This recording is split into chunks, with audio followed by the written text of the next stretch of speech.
ioEther. I got this.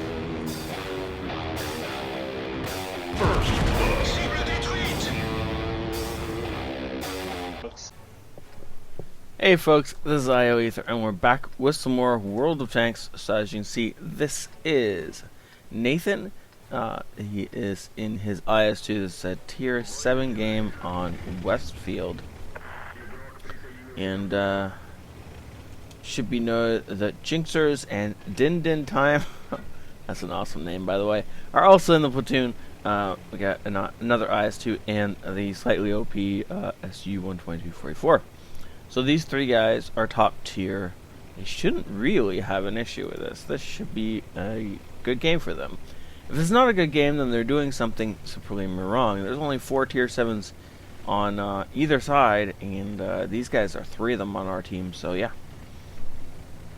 So before a game gets rolling, as always, if you want to support the channel directly, then my game list link is in the description below, and this channel is fan supported, so without you guys, this channel will eventually grind to a stop. So yeah, thank you very much.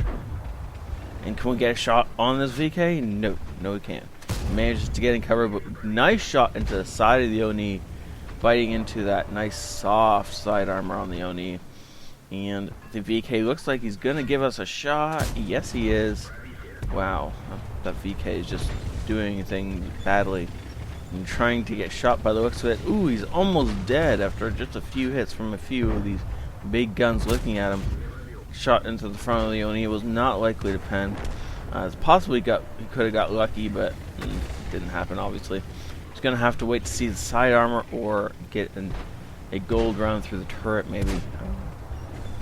Armor on the front of the Oni is really powerful. And seems to have the whole double chat glitch going on. Sorry about that. We'll try and fix that. Another good shot into the Oni from the platoon mate and finishing him off with a shot to the side of the turret.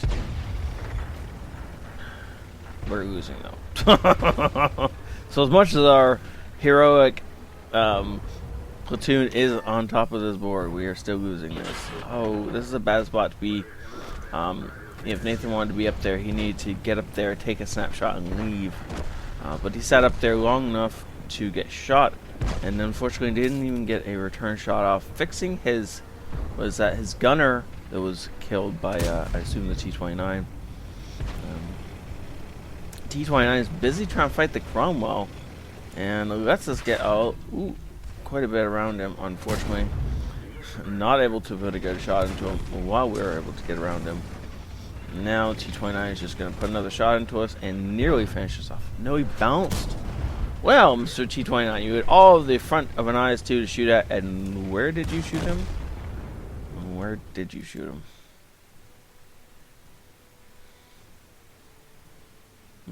I assume it was on the turret. No. Well, that might have been it right there. Yeah, that's possible. So you shot his gun mantle. You have all of the front of an IS-2 to shoot, and very little of it will bounce, and apparently you shot his gun mantle. Good job, Mr. T-29. That was brilliant. I understand he was panicking, and he just put the shot into the middle of the front of the enemy tank. But that was still a really horribly bad shot. Now, the team has pulled the score back, so we're not losing horribly anymore, which is good. Downside is we have a Cromwell in our base, so our artillery is dead. Yeah. So now we're gonna have to fight from this ridgeline to the other ridgeline, and the entire enemy team seems to be up on that ridgeline. It's going to present some problems. As our Hellcat, our Hellcat goes down, and the enemy Cromwell goes down, which is good. Cromwell being down means their scout tank is more or less out of the battle. Their second scout tank, the LC being, of course, their first. Now they're going to cap. This is a bad move by somebody. E25 was the... Oh, okay, not the E25. Good. I'm glad the E25 has the brains not to try and cap. But this is a death move by a lot of the enemy team who are just sitting there hugging this building, thinking they're untouchable, and then, well, Nathan reaches out and touches somebody, and now they start to realize their mistake as they start to try and run, but they're not going to make it. They're just going to die running, and Cromwell goes down to the E25, who's sitting over there on the far A line, far away from anybody else on his team, and now the VK is determined to get this cap done. I mean, seriously, why not? It's not like he's got an IS-2. Wow, an IS-2. That's a rare tank, by the way. You never find one anywhere on the battlefield. As we pick apart this enemy team, we come to realize that most of the friendly team is dead, except for the AT2, who's over here hunting artillery. Also, Nathan is down to 2 standard ammunition rounds left, and then he's going to have to start firing the APCR. So, we're going to have to go on a little hunt for the E25. Unfortunately, for the E25, there aren't many places he can go from where he was last spotted. He could be up at A4 if he really snuck his way all the way along the red line. He might have got up into these bushes up here. Otherwise, he'd have to run back down and be over here somewhere.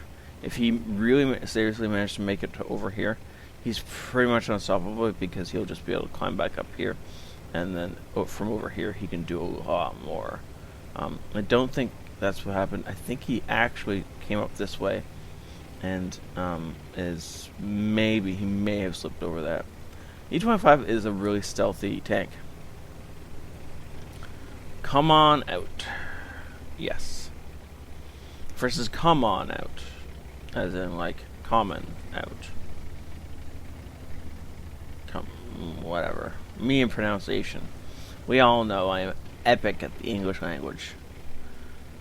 So, now that we have a hunt for the E25 going on, now I'm going to assume the E25 actually slipped back here, and he came across down here. He's probably going to be going for this cap. Now the friendly team is asking for the no cap, but the AT2, he actually got off the cap. That surprises me a lot, actually, because the AT2, the only way he was going to get actual experience in this is if he capped out. Because the likelihood of him killing or even damaging the E25 is really low. E25 is over here somewhere, though, because he just got shot at. The AT2 just got shot at, as well as Jinxers got hit. As Jinxers it is. And so the E25 did in fact slip down here. He's over here somewhere. Or that's where he was last shooting from anyways. If he's smart, he has slipped back here. If he's really good, he may be able to cut across this gap and come up over here somewhere. Which is a move I've tried more than once and have been almost successful a lot of the time. The only time I have not been successful with that move was when I came up and the enemy artillery was sitting right there. I was just like, oh, you gotta be kidding me. Because I had the entire enemy team fooled. The entire enemy team was chugging their way up here from both sides. And I had slipped all the way to about here and then found that, hey, enemy artillery is right there. And as soon as he let me, I died. But, yeah, almost worked, right? Unfortunately, when you are chasing an E25 around the map, ooh, look at that. Who is that who caught him? Din Din has more or less trapped the E25 between himself and Jinxers. And these two are going to rip this E25 to shreds. Why Din Din is backing off, I don't know. He should be going forward. He has more than enough health to take a few shots from a lonely E25. This shouldn't scare him. Go forward. You're in an IS-2. You're top tier. Go. Oh, and we found enemy artillery. And the AT2 stops capping again. I don't know if he got decapped. I don't know if he got hit by an M44 shell. Or more likely, he simply got off the cap and And Jinxers wants the kill. He snags the... Or Din grabbed the kill. Same difference. Either way, game is finally over after an exhaustive chase. And this, by the way, folks, is why you don't chase an E25 unless you have to. This is the easiest way to end the game against an E25 when you're in a heavy tank. But these guys want to do it the hard way, so they did, and it worked out fairly well. As you can see, the brothers in arms. Mastery badge, first class, bruiser, fire effect, brothers in arms, which I assume was calculated at the end there, and of course the high caliber. Well done, sir. 3,500 damage dealt over the course of this game. That is actually more than that. Yeah, it's more than the rest of his platoon put together, which is a lot more than the rest of his team did. So good job on Nathan there. He carried the game, even if it didn't really feel like he was carrying the game that entire time. He did manage to make 33,000 credits, considering he spent so much on ammo. That was well worth it. And did cause some friendly damage, so he must have... Oh, the Cromwell when he rammed it, when he was escaping from... They were both running for a T-29, they ran into each other, yeah. That would be Nathan taking a little bit of damage off the friendly in order to try and help them both survive. And that was totally planned, right? Yeah. Anyways. Thank you so much, Nathan, for sending this in. Thank you all for watching. Do remember this channel is supported by you guys, and my Game West link is a great way for me to help you guys, it's a great way for me to give you guys perks and whatnot for supporting the channel. And thank you all. Have a great night. This is ioEther out.